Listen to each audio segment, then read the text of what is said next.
আজ বানিয়েছি বন্ধুরা কাসুন্দি পমফ্রেট। এটা বানাতে খুব সহজ, খেতে দুর্দান্ত হয় বন্ধুরা। এই সুন্দর রেসিপিটা আমি কিভাবে তৈরি করেছি একটা লাইক দিয়ে দেখে নিন। নমস্কার বন্ধুরা, জেবি কিচেনে সবাইকে স্বাগত। আশা করি সবাই ভালো আছেন। কাসুন্দি পমফ্রেট বানানোর জন্য দেখুন আমি 3 পিস পমফ্রেট মাছ নিয়েছি, কাসুন্দি নিয়েছি। একটু কাসুন্দি বেশি নিতে হবে যেহেতু কাসুন্দি এখানে মেন উপকরণ।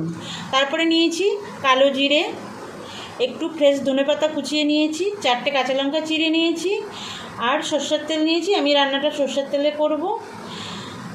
হলুদ গুঁড়ো নিয়েছি, লবণ নিয়েছি, আর একটু ঝাল লঙ্কার গুঁড়ো নিয়েছি। এই সামান্য উপকরণ দিয়েই একটা দুর্দান্ত স্বাদের রেসিপি তৈরি হয়ে যায় বন্ধুরা, খুব তাড়াতাড়ি এবং খুব সহজে। তাহলে দেখে নিন আমি কিভাবে তৈরি করি। প্রথমে আমি এই পমফ্রেট মাছে একটু লবণ হলুদ মাখিয়ে নেব। অল্প করেই একটু লবণ দেব, খুব বেশি লবণ দেব না। দেখুন এই দিলাম, আর একটু হলুদ দিয়ে দেবো।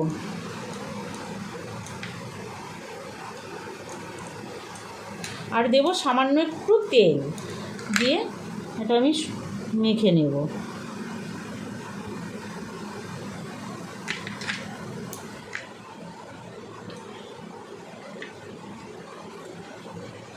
এটা সরিয়ে রাখলাম। এবার এটা একটু হাত দিয়ে ভালো করে ঘষে ঘষে লবণ হলুদ আর সরষের তেল দিয়ে একটু মেখে নেব। খুব চটজলদি হয়ে যায় বন্ধুরা রেসিপিটা, খেতে হয় দুর্দান্ত। গরম ভাতের সঙ্গে আর কিছুরই দরকার হয় না। একবার বানাবেন, আমার ভিডিওটা স্কিপ না করে সম্পূর্ণ দেখবেন, আর আমি যেভাবে তৈরি করছি সেভাবে একবার তৈরি করবেন, আশা করি ভালো লাগবে। লবণ হলুদ তেল সব মাখানো হয়ে গেল।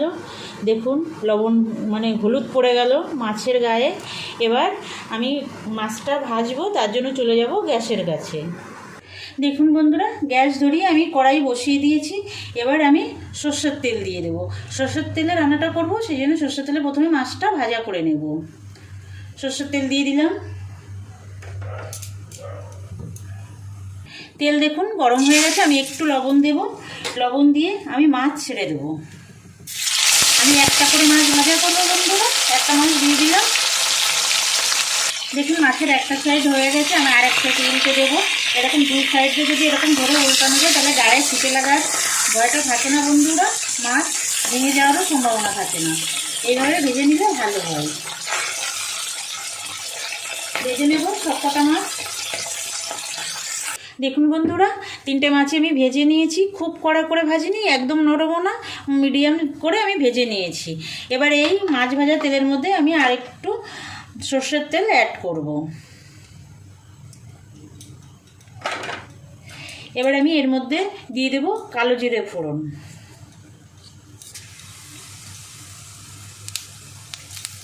একদমই টাইম লাগে না বন্ধুরা, একদম খুব সহজে হয়ে যায়। যে সকল নতুন বন্ধুরা এখনও পর্যন্ত আমার চ্যানেলটা সাবস্ক্রাইব করেননি, আপনাদের কাছে অনুরোধ আমার চ্যানেলটা সাবস্ক্রাইব করবেন আর বেল আইকনটা প্রেস করে রাখবেন।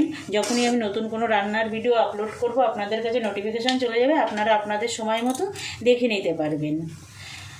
আর এই যে 2টো কাঁচা লঙ্কা দিয়ে দেবো। এবার একটু কাঁচা লঙ্কাটা নেড়ে নেব। আর যে সকল বন্ধুরা আমার সঙ্গে আছেন, আমার পুরনো বন্ধুরা আমার চ্যানেলটা সাবস্ক্রাইব করেছেন, সেসব বন্ধুদের অসংখ্য ধন্যবাদ। আমার সঙ্গে থাকবেন বরাবরের জন্য, আমার ভিডিওগুলো দেখবেন, লাইক কমেন্ট করবেন, আর যদি ভালো লাগে বন্ধু আত্মীয় স্বজনের কাছে শেয়ার করে দেবেন। দেখুন এবার আমি জল দিয়ে দেবো। খুব বেশি জল দেবো না, এই যে এতটা জল দিলাম, এটা কিন্তু নর্মাল জল। এখন আমি কোনো গরম জল ব্যবহার করিনি। দিয়ে দেবো সামান্য একটু হলুদ, আর এই যে লাল লঙ্কা ঝাল লঙ্কা এটা আমি নিয়েছিলাম, আমি দিয়ে দিলাম। আপনারা লঙ্কাটা আপনাদের স্বাদ মতো দেবেন বন্ধুরা, যে যতটা পছন্দ করেন সেইভাবে দেবেন। আর যে কাসুন্দি নিয়েছিলাম এর অর্ধেকটা মতো কাসুন্দি আমি এই পর্যায়ে দিয়ে দেবো। জলটা ফুটে উঠেছে, এবার আমি এই দিয়ে দেবো। আর লবণটাও আপনারা বুঝে দেবেন, কারণ কাসুন্দির মধ্যে কিন্তু লবণ থাকে অনেকটাই, তার জন্য সেটা বুঝে আপনারা ব্যবহার করবেন লবণটা। এবার একটু এটা ঝোলটা ফুটিয়ে নেব। দেখুন বন্ধুরা, ঝোলটা কিন্তু সুন্দর ফুটছে। এবার আমি যে দুটো কাঁচা লঙ্কা ছিল সেই কাঁচা লঙ্কা চেরা দুটো দিয়ে দিলাম। দিয়ে দেবো ধনেপাতা কুচিটা। আমি এটা লাস্টে দেবো না, আগে দিলেই এটা খুব ভালো লাগে। এবার আমি মাছগুলো ছেড়ে দেবো। এই মাছগুলো তো খুব নরম হয়, আস্তে আস্তে ছেড়ে দিতে হবে।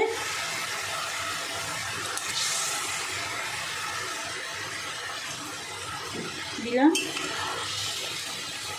একটু ফুটতে দেবো একটা সাইড, তারপরে একটা সাইড উল্টে দেবো। দেখুন একটা সাইড হয়ে গেছে বন্ধুরা, আমি একটু উল্টে দেবো মাছগুলো, দুটো সাইডই ভালো করে যাতে হয়ে যায় সেই জন্য।